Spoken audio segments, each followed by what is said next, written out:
یہ 1866 کا ہندوستان ہے۔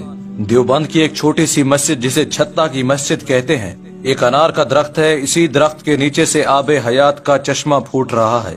بانی دارالعلوم کا یہ خواب پورا ہوا کہ میں خانہ کعبہ کی چھت پر کھڑا ہوں اور میرے ہاتھوں اور پیروں کی 10 انگلیوں سے نہریں جاری ہیں، اطراف عالم میں پھیل رہی ہیں اور مشرق و مغرب میں علوم نبوت کے چشمے جاری ہونے کی راہ ہموار ہو گئی۔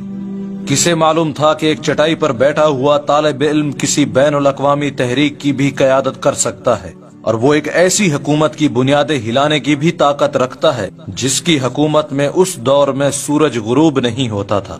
یہ بات شاید کسی کے وہم و خیال میں بھی نہ گزری ہوگی، مگر آگے جا کر وقت نے بتا دیا کہ یہی مجاہد استاد قاسم نانوتوی کا مجاہد شاگرد محمود حسن رحمت اللہ علیہ تھے، جو 10 سال دیوبند میں بیٹھ کر مسلمانوں کی زوال اور انگریزوں کی خون چکا داستانوں پر کرب کی حالت میں راتوں کو کروٹیں بدلتا رہا، اور جس نے بالآخر بے خطر کود پڑا آتش نمرود میں عشق کا مظاہرہ کرتے ہوئے عالم اسلام کو انگریز سے نجات دلانے کے لیے ایک تحریک کا منصوبہ بنایا، جسے تحریک شیخ الہند یا تحریک ریشمی رومال سے جانا گیا۔ یہ تحریک کیا تھی، کہاں سے شروع ہوئی، کن کن مراحل سے گزری، اور پھر اس کا انجام کیا ہوا، انہی حقائق سے آج میں پردہ اٹھانا چاہتا ہوں۔ اس تحریک کے پہلے ہندوستان پر نظر دوڑائیں تو آپ کو معلوم ہوگا کہ یہ خطہ روحانی پیشواؤں کا مرکز تھا، جس کے زیر اثر یہاں کے باشندوں میں وہ تمام خوبیاں موجود تھیں جو کہ ایک مثالی انسان میں ہونی چاہیے۔ لیکن ظالم انگریز نے تجارت کے بہانے یہاں قدم جمائے تو نہ صرف یہ کہ یہاں کے وسائل پر قبضہ کر لیا، بلکہ اپنی بےہودہ تہذیب، فرسودہ نظام تعلیم اور عیسائیت کی تبلیغ کے ذریعے ہندوستان کو اپنے رنگ میں رنگنا شروع کر دیا۔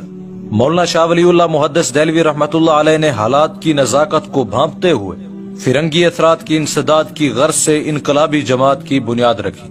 حاجی امداد اللہ اس جماعت کے چوتھے امیر مقرر ہوئے تو انگریز کے خلاف باقاعدہ 1857 میں جنگ آزادی شروع کر دی۔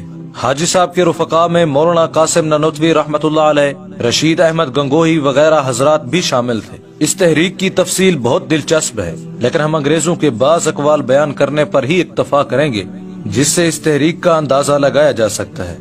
مسٹر رسل کہتا ہے، مسلمانوں کو خنزیر کی کھالوں میں سی دیا گیا اور قتل کرنے سے پہلے خنزیر کی چربی ان کے بدن پر ملی گئی اور پھر انہیں جلا دیا گیا۔ لارڈ براڈ کہتا ہے، میرا گزر دہلی کی چاندنی چوک سے ہوا تو وہاں ہر جانب لاشوں کے انبار تھے۔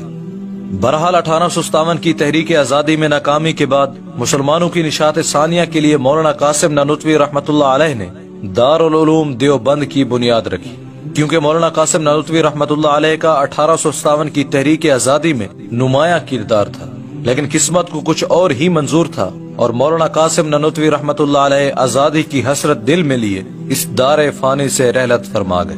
پھر یہ ادارہ شیخ الہند مولانا محمود حسن رحمت اللہ علیہ کی کاوشوں سے تحریک آزادی کا ایک بڑا مرکز بن گیا۔ اسی جذبہ حریت نے اس منظم اور باضابطہ تحریک کی بنیاد ڈالی جسے تحریک ریشمی رومال کے نام سے جانا جاتا ہے۔ اس تحریک کا مقصد انگریزی سامراج کے خلاف ایک ایسی جدوجہد کا آغاز تھا جس کے ذریعے اندرون ملک بغاوت کے ساتھ ساتھ بیرون ملک سے حملے کی تیاری کرنا تھا۔ اس کے لیے شیخ الہند رحمت اللہ علیہ نے انتہائی خاموشی اور رازداری کے ساتھ ملک کے مختلف علاقوں میں مراکز قائم کیے۔ یہ تو یقینی بات ہے کہ اس تحریک کو کوئی خاطر خواہ کامیابی نہ مل سکی۔ اس کی کیا وجہ تھی؟ اس دور میں برطانوی سلطنت کی سرحدات اتنی وسیع ہو چکی تھی کہ ان پر سورج غروب نہیں ہوتا تھا، اور آزادی کی کسی تحریک کا بھی وجود نہیں تھا۔ انڈین نیشنل کانگریس کی حیثیت ایک انجمن سے زیادہ نہیں تھی۔ مسٹر محمد علی جناح اور گاندھی بھی بر صغیر کے سیاسی افق پر نمودار نہیں ہوئے تھے۔ ایک طرف ترکی میں مسلمانوں کا چراغ ٹمٹا رہا تھا جو کہ مسلمانوں کی امیدوں کا مرکز تھا، تو دوسری طرف جزیرہ نما عرب اور وسطی ایشیا، بخارا، سمرقند اور بلقان کی ریاستوں پر بھی قبضہ کر لیا گیا تھا۔ مگر داد ہو اس مرد مومن کو کہ اس مایوسی کے عالم میں بھی ذرا بھی نہ ڈگمگائے اور ایک منظم جماعت تیار کی اور باقاعدہ تحریک برپا کی۔ ایک گہری منصوبہ بندی اور اعلیٰ حکمت عملی کے ذریعے بر صغیر کے قرب و جوار، افغانستان، ترکی، حجاز اور ماوراء النہر کے ممالک میں روابط کار پیدا کر کے ان کی حربی قوت کو اپنی تحریک کی پش پناہی کے لیے ہموار کیا۔ افغان دارالحکومت کابل میں اس دور میں دنیا کے کئی انقلاب جمع تھے۔ حضرت شیخ الہند رحمت اللہ علیہ کے شاگردوں میں ایک بڑی تعداد یاغستان یعنی آزاد قبائل میران شاہ و آنا میں موجود تھی۔